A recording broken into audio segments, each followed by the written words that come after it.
ప్రార్థించుదాము. పరిశుద్ధుడా ప్రేమ తండ్రి, సర్వాధికారి, సర్వోన్నతుడా, ఈ వాక్యపు వెలుగులోనికి మేము ప్రయాణిస్తుండగా, లేఖన భాగాలను మేము ధ్యానిస్తుండగా, నీ స్వరాన్ని వినిపిస్తూ మీ యొక్క కనుదృష్టి మా మీద నుంచి భయంతో, భక్తితో, శ్రద్ధతో క్రీస్తును మేము వెంబడిస్తూ విలువైన లోతైన విశ్వాసంలోనికి ప్రయాణించున్నారుగా, దైవ ఆరాధనలో పాల్గొన్న ప్రతి విశ్వాసిని మీ రెక్కల కింద భద్రపరిచి వారు కావలసిన ఘనమైన శ్రేష్టమైన దీవెనని మాట్లాడుతూ ఉండగానే మీరు మాకు అనుగ్రహిస్తూ సిలువ చాటున నన్ను మరుగుపరిచి విలువైనటువంటి సందేశం ద్వారా లోతైన విశ్వాసంలోనికి మేము ప్రయాణించున్నారుగా కృపను చూపగలగట్టు క్రీస్తు నామమున వేడుకుంటున్నాము తండ్రి. ఆమేన్. దయచేసి కూర్చుందాం.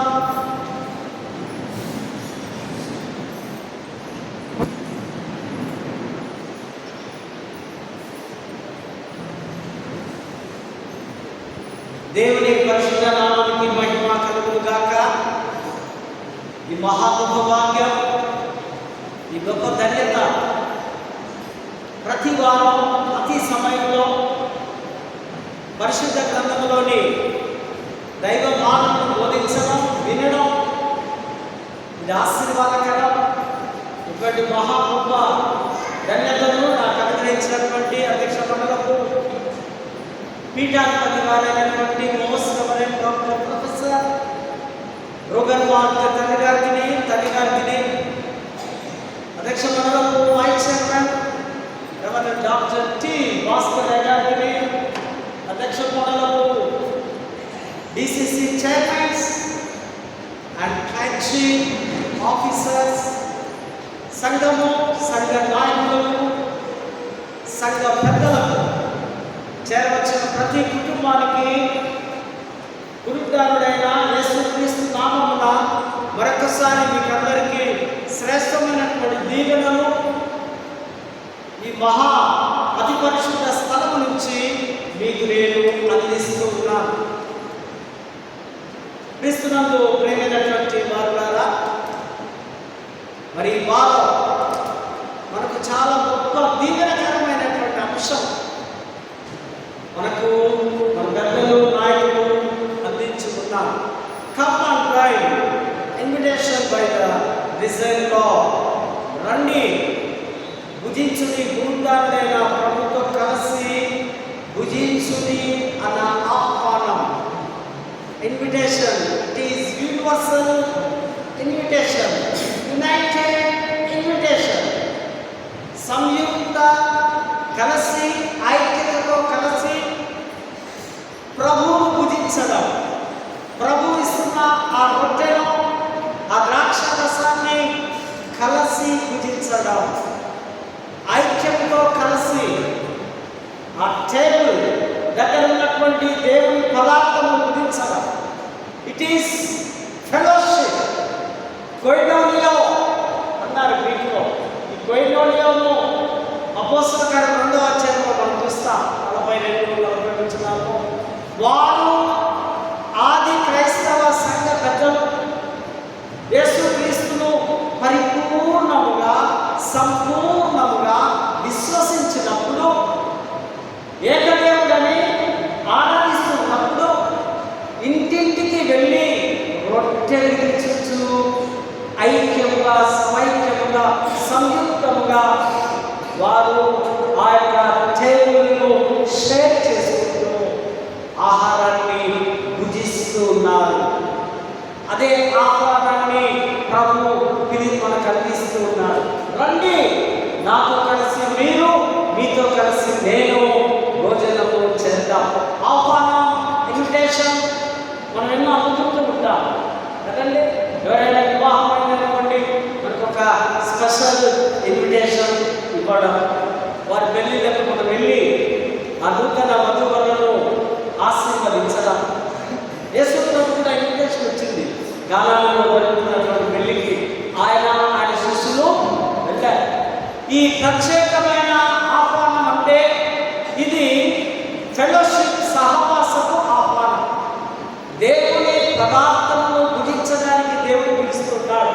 ప్రతి వారం ఆయన టేబుల్ను మనం జ్ఞాపకం చేసుకోవడానికి, డూ దిస్ రిమెంబర్ మీ, నన్ను జ్ఞాపకం చేసుకోవడానికి మీరు ఇది చేయండి, నేను వచ్చి పరిణామం. ఆయన వచ్చేదాకా ఆయన జ్ఞాపకం చేసుకునే ఆహార పదార్థములను ఇక్కడ మనము చేస్తూ ఉంటున్నాం.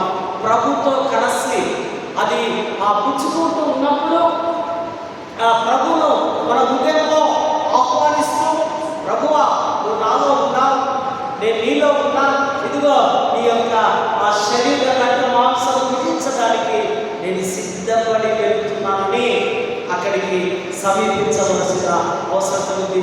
ఇది షేరింగ్, సంయుక్తంగా ఈ యొక్క డైన్ అనగా సంయుక్తంగా షేరింగ్ చేయడం, దేవుడి వాక్యాన్ని షేరింగ్ చేయడం, దేవుడి పదార్థం షేరింగ్ చేయడం, కలసిగా ఉమ్మడిగా ఈ యొక్క స్థితిలోకి, ఆహ్వానంలోకి దేవుడు మనలను పిలుస్తూ ఉంటున్నాడు.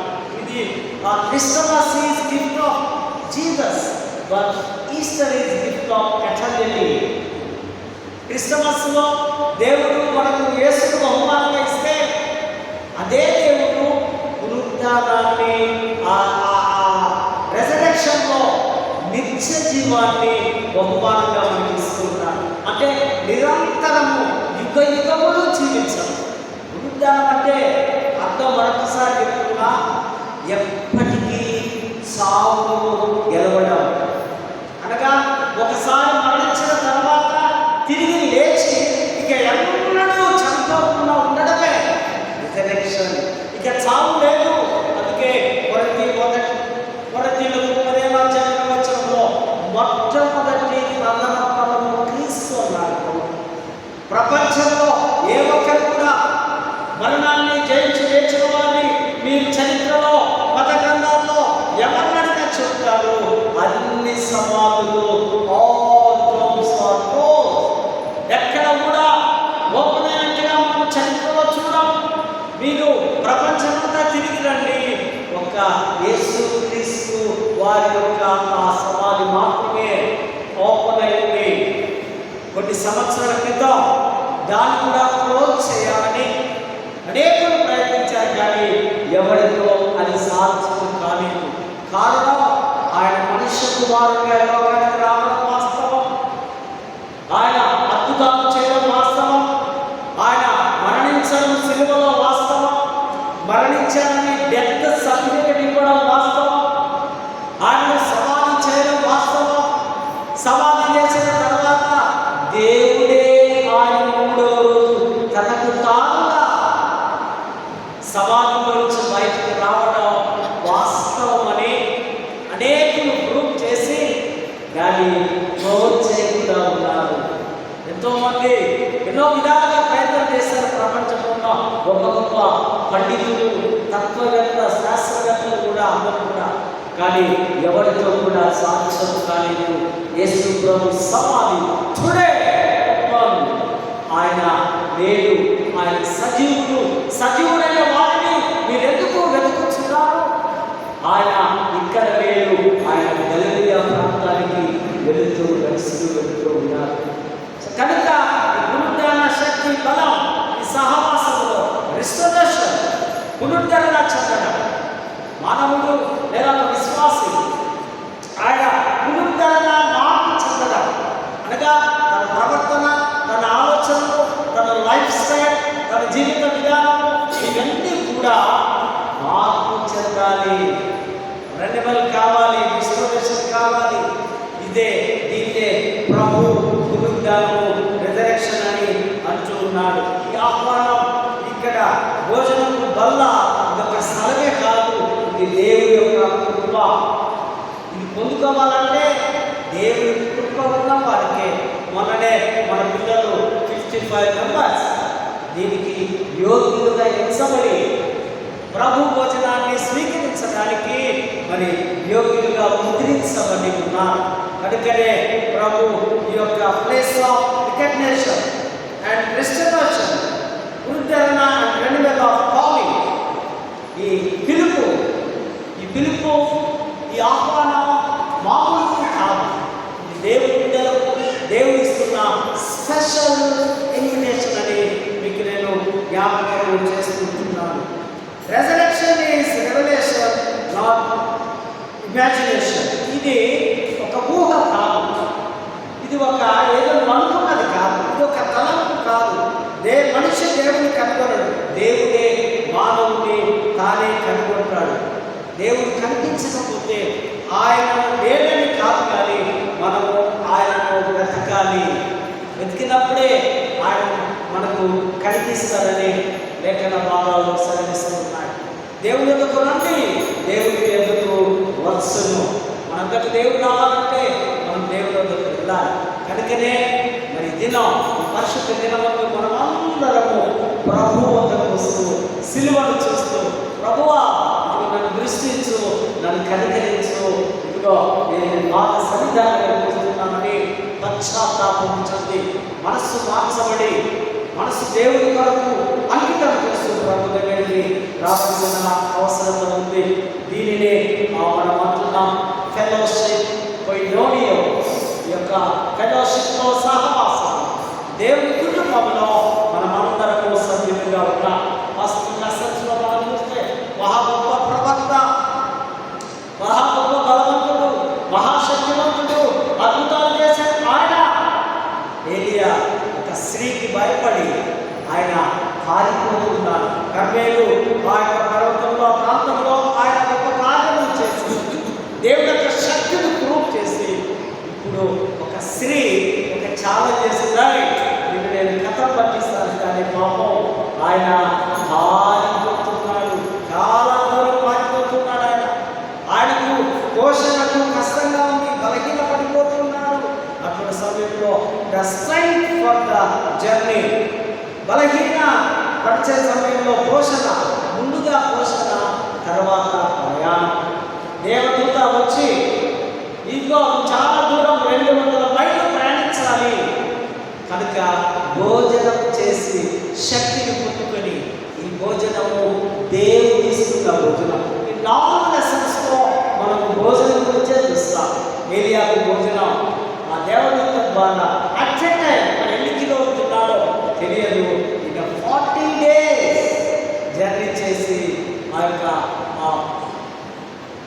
ప్రాంతానికి బదిలీ దీక్ష నుంచి అక్కడ వెళ్ళిపోయి ఆయన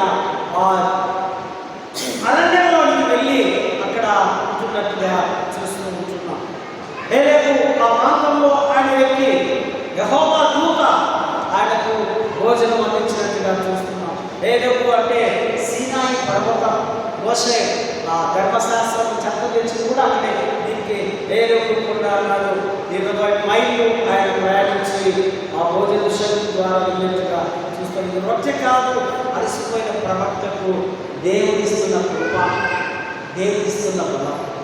ఆ బలంతో, ఆ కృపతో, ఆహారంతో ఆయన ప్రయాణించి 200 మైల్స్ ఆయన వెళ్ళినట్టుగా లేఖన భాగాల్లో చూసుకుంటున్నాం. దీన్ని హీబ్రూ భాషలో రొట్టెనంటున్నారు. లెకెమ్, టు ఈట్ ఫుడ్, గ్రీకులో అర్థోస్ అంటే ఇది భౌతికపరమైన రొట్టె, శరీరానికి కావాల్సిన ఆహారం. ద సేమ్ టైం ఇది ఆధ్యాత్మికమైన ఆహారం. అంటే మనం అర్థం చేసుకోవాలి, వాళ్ళు ఎన్ని సంవత్సరాలు 70 సంవత్సరాలు అరణ్యంలో ఉన్నప్పుడు మన్నాను దేవుడు కురిపించాడు.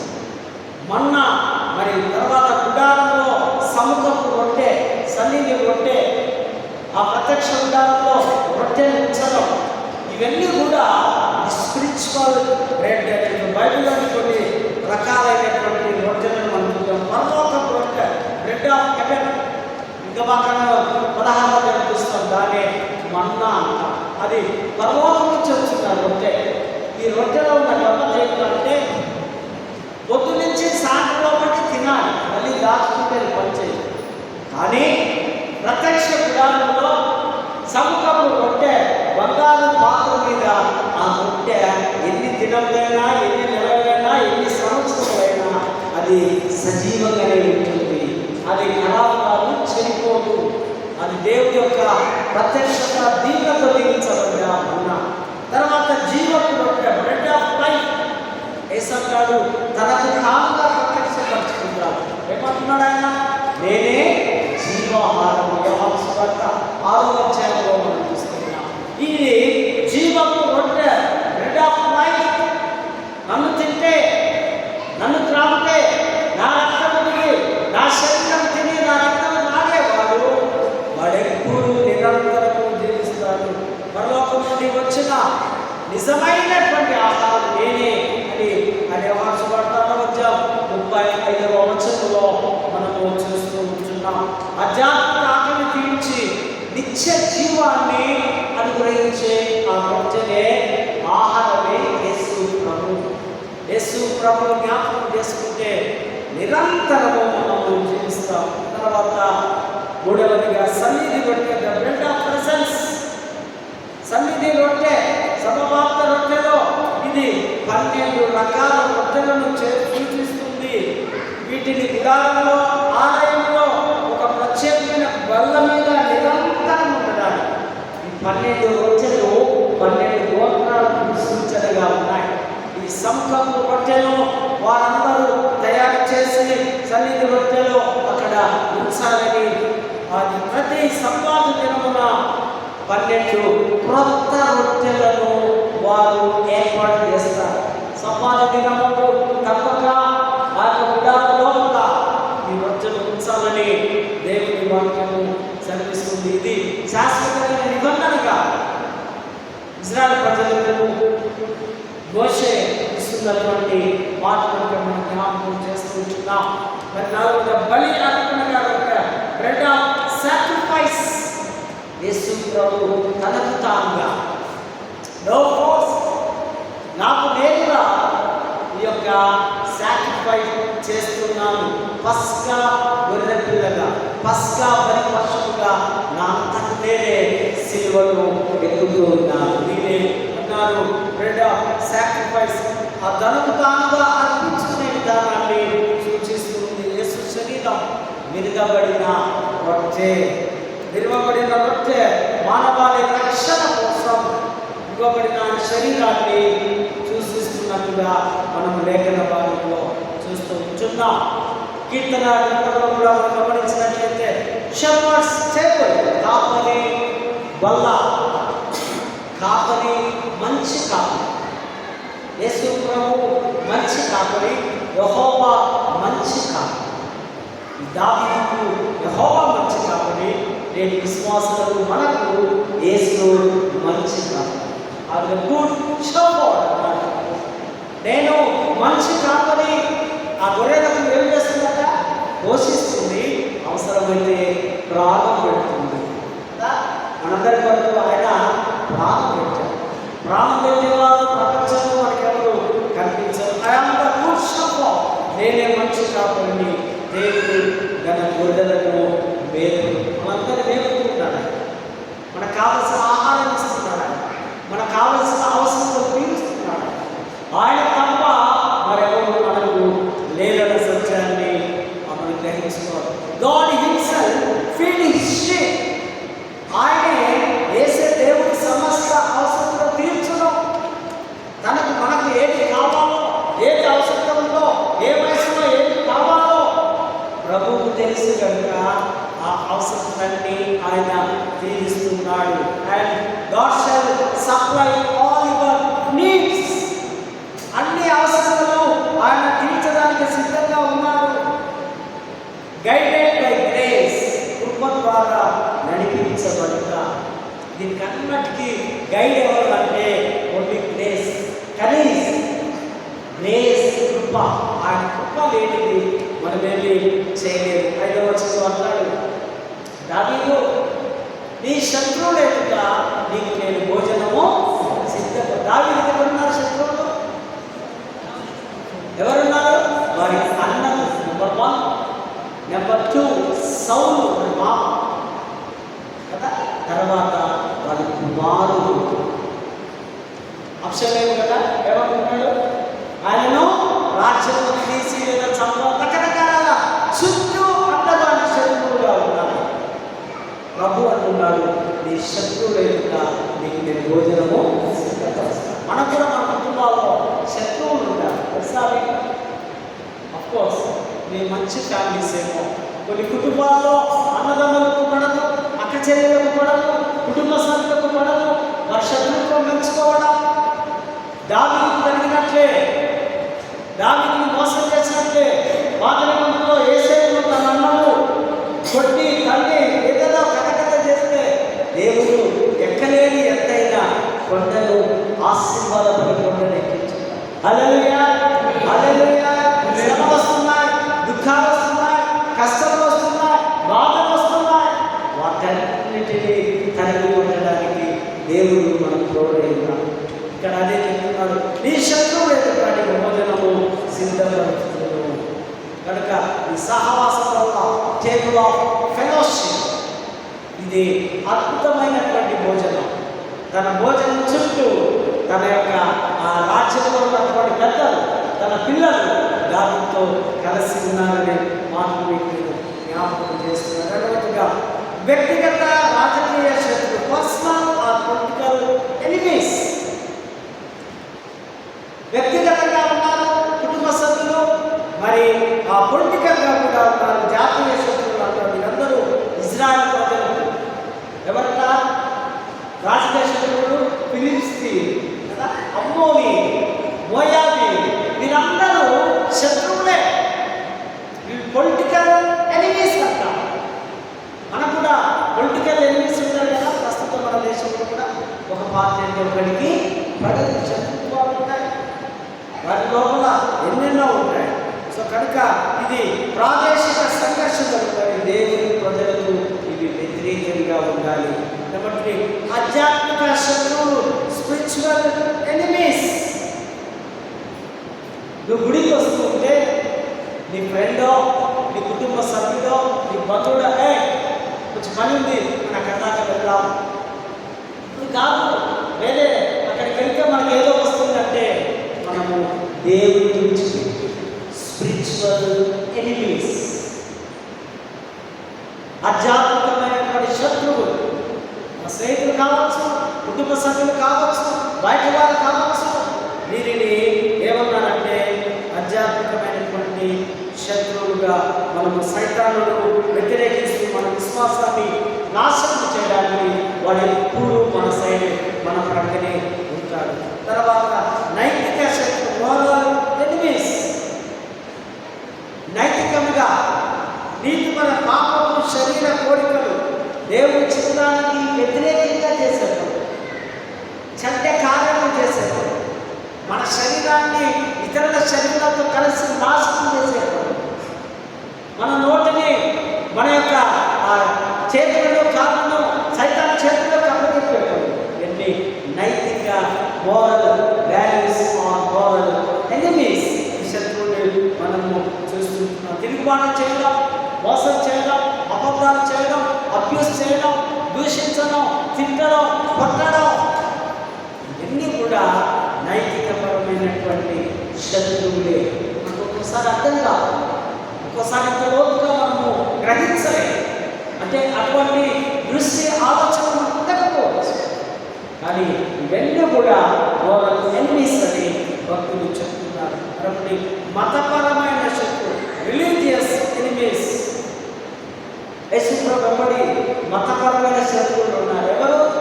పరిసయ్యులు, సద్దుకైలు, శాస్త్రులు. అరే దినం సబ్బాతు దినం నువ్వు చేసే పని ఏంటంటే, నువ్వెందుకు హీలింగ్ చేస్తున్నావు? నువ్వెందుకు అనేకులకు ఆహారం పెడుతున్నావు?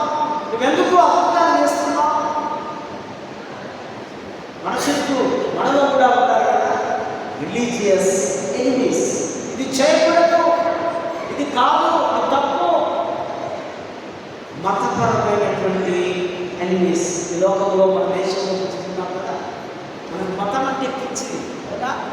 మతాలు, కులాలు, దేవుళ్ళు, దేవతలు అనుకుంటూ రకరకాలైనటువంటి భిన్నమైనటువంటి ఆ యొక్క గందరగోళ పరిస్థితిలో మన దేశం ప్రపంచంలో కూడా మనం చూస్తూ ఉంటున్నాం.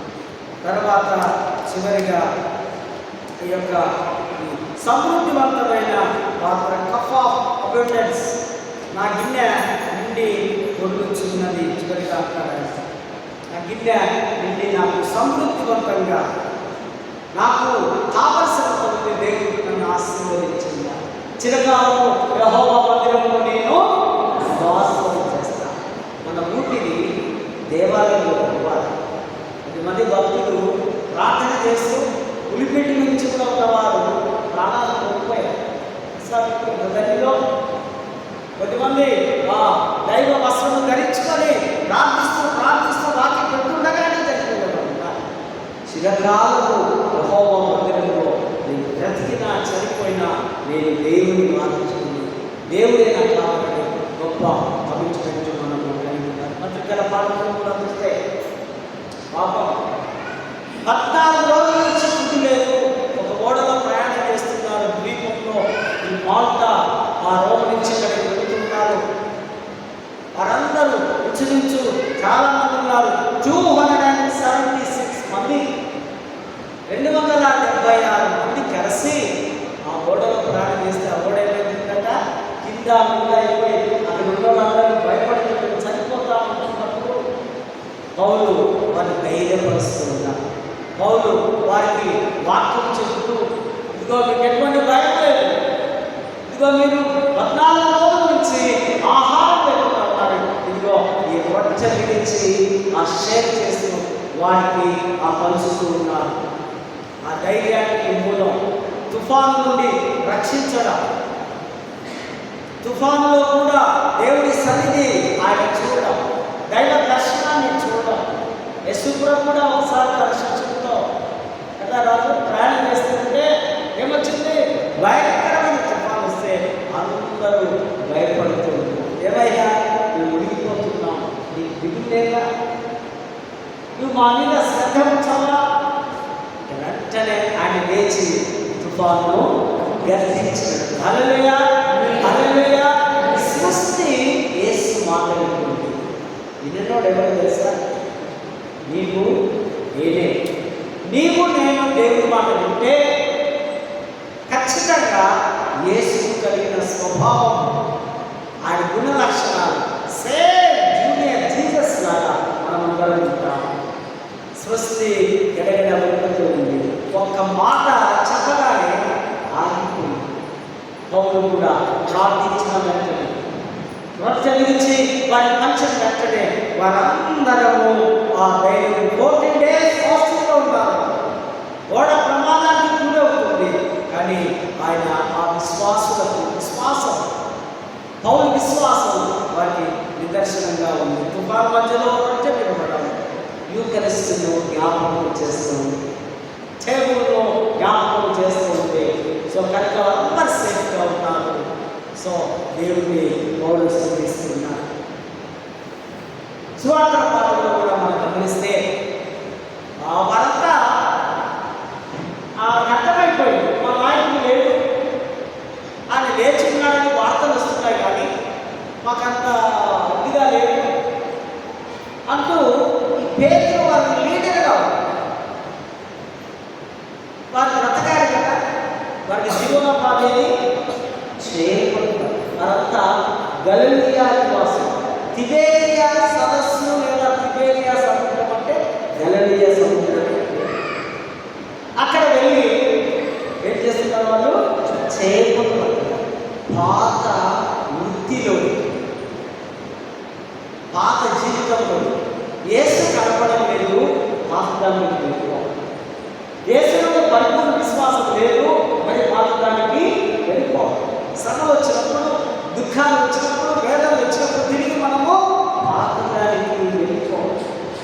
పేతురు ఆయన వెళ్ళిపోయి చేపలు పడుతూ ఉన్నారు. ఆయనకు తెలుసు, వాళ్ళ వ్యాధి తెలుసు, చేపలు ఏ ప్లేస్లో ఉంటాయో తెలుసు, ఎన్ని రకంలో చేపలు ఉంటాయో తెలుసు.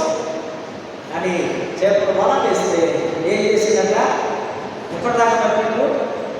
రాత్రికాల సమయంలో సముద్రము నిమ్మలంగా ఉంటుంది ఆ టైంలో అని వేస్తే ఏంటంట రాత్రంతా శ్రమ పడినా ఒక్క చేప కూడా ఏమర్థమైంది? యేసుని గుండెలో లేదు.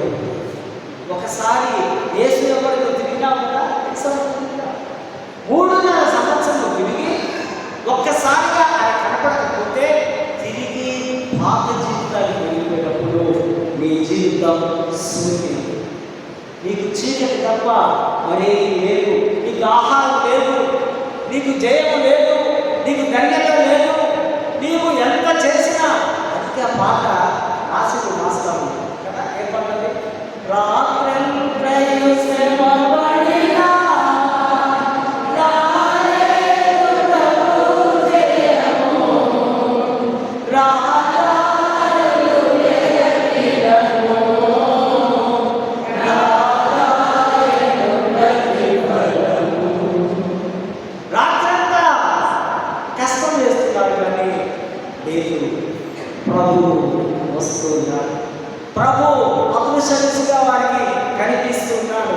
రాత్రంతా మాకేమి లేదు, వారు అంధత్వంలో ఉన్నారు, వారి కళ్ళు మూసుకుపోయి ఉన్నాయి, వారు చీకట్లో ఉన్నారు, దేవుడు గుర్తించలేకపోతున్నారు. ప్రభు పిలుస్తూ ఉన్నాడు. చిన్న పిల్లలారా, ఆయన మంచి స్వరం, ఆయన దీనంతో కూడిన స్వరం, ప్రేమతో కూడిన స్వరం, పిల్లలారా అంటూ ఆయన చెప్తున్నాడు. తినడానికి ఏమైనా ఉన్నాయా? మాకెక్కడ బాబు, మాకే లేదు, ఏమీ లేదు, ఎంటీ నెట్స్, ఖాళీ వలలు ఉన్నాయి, మాకేమీ లేదు అన్నప్పుడు ఆయన అంటున్నాడు, మీ దోరెలు ఎక్కడేయాలి? ఇంటి బయటన వేయండి. ఆయన మాట సరియాలి. ఎవరెవరు బ్రతికారా దినాల్లో? ఎవరెవరైతే అనారోగ్యంగా ఉన్నారో, ఎవరెవరైతే చనిపోయి ఉన్నారో, ఎవరెవరైతే అవస్థలో ఉన్నారో, యేసు నోట మాట వస్తే, యేసులో నుంచి ఆ స్వస్థత వెలువడితే వారందరూ కూడా స్వస్థత పొందినట్టుగా అక్కడ కుడివైపున బలమే పౌరుకంతమైంది. ఆ పాపం ఆయన కోసమే ఈయన ప్రభువు తనకు తెలుసుకున్నారు. అప్పుడు వెంటనే ఆయన దిగంబరుడుగా, వస్త్రహీనుడుగా పేతురు సముద్రంలోకి దూకెను అన్నదిగా మనము చూస్తూ ఉన్నాం. పవర్ ఆఫ్ ఒబీడియన్స్, విధేయతలో అద్భుతం ఉంది. ఎప్పుడైతే యేసు మాట విన్నారో, మనం వేయాలి, ఎన్ని చేపలు? 153 చేపలు. అంటే అర్థం తెలుసా? 153 రకాల చేపలు. ప్రపంచ దేశంలో ఉన్న చేపలన్నీ ఆ యొక్క గంగయ్య సముద్రంలో ఉన్నాయి. మనకి ఎన్ని పేర్లు తెలుసు? ఇదేనా 20,000 కంటే కానీ 153 వేల చేపలు పడ్డాయి. నేనే ఈ చేపలు ఒకసారి చెప్తాను.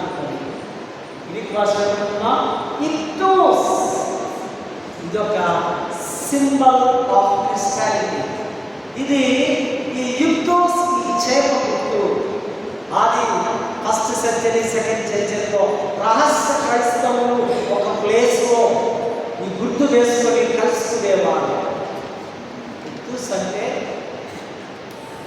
యేసు క్రీస్తు ప్రభు, ఆయన దేవుని కుమారుడు అని తెలుగులో అర్థించారు. ఇది గ్రీక్లో లెటర్స్లో ఉన్నాయి. ఈ చేప ఆ దినాల్లో బలమైన ఆహారం చేపలే. చేపలే ఎక్కువ భుజించేవారు. మనం ఎక్కువ ఏ విధంగా రైస్ తింటామో ప్లేట్ మీద పెట్టుకొని అన్నపూర్ణ అనుకుంటూ అక్కడ గల్ఫ్ ఆ పాలస్తీనా ఓలియాలో నేటికి చేపలే 75%. 25% కొంచెం ఆ రొట్టెలో లేకపోతే ఎవరి గిన్నెలో అప్పుడు ఏమి తింటారు. సో కనుక ఈ పవర్ ఆఫ్ ఒబీడియన్స్, విధేయతలో అద్భుతం ఉంది. ఏడవ వచనంలో ద స్పిరిచువల్ రికగ్నిషన్, ఆత్మీయ గుర్తింపు. రండి కలిసి భోజనము చేద్దాం. 153 చేపలు పడ్డాయి. 150 చేపలు పడ్డా కానీ ఆ వల దిగి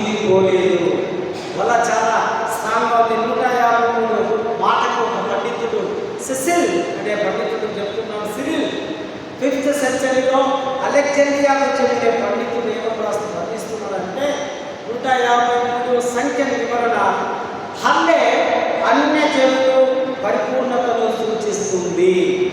తర్వాత 100 గొర్రెలు లేదా మరి 100 రెట్లు ఫలించుట అనే యేసు మాటలుగా సూచిస్తుంది. 50 సంఖ్య ఇజ్రాయెల్ యొక్క శేషాన్ని సూచిస్తుంది, శేషించిన వారు.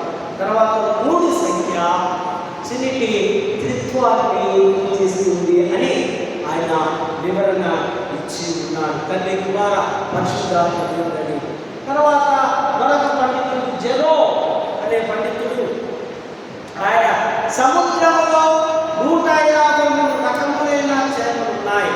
ఇది ప్రపంచంలో 153 దేశాలు సూచనగా ఉంది. ఆ దినాల్లో 153 దేశాలు ఉన్నాయి క్రీస్తు బ్రతికిన కాలంలో.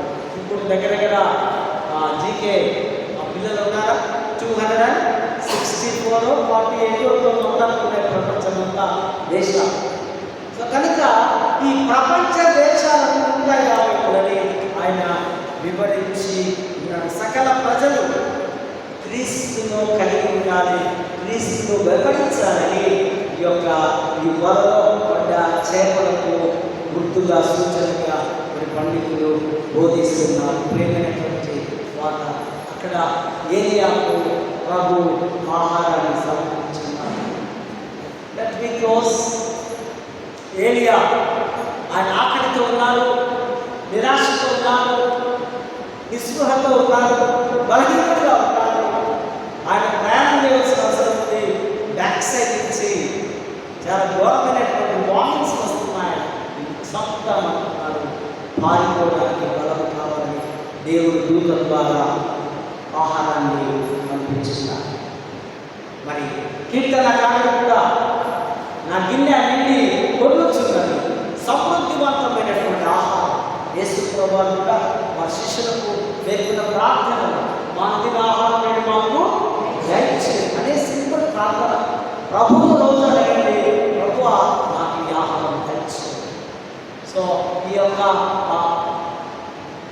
పత్రికల పాత్రలో కూడా చూస్తే పౌలు ఆ కట్టెలు విరిచి అక్కడ ఉన్నటువంటి వారికి ఆ 276 ఆ ఓడలో ఉన్నటువంటి ప్రయాణికులకు ఆహారాన్ని అద్భుతంగా పంచినట్టుగా మనం చూస్తూ ఉంటున్నాం. స్వార్థ భాగంలో ప్రభువే రండి, నేనే మీకు ఆహారాన్ని సిద్ధపరుస్తున్నాను.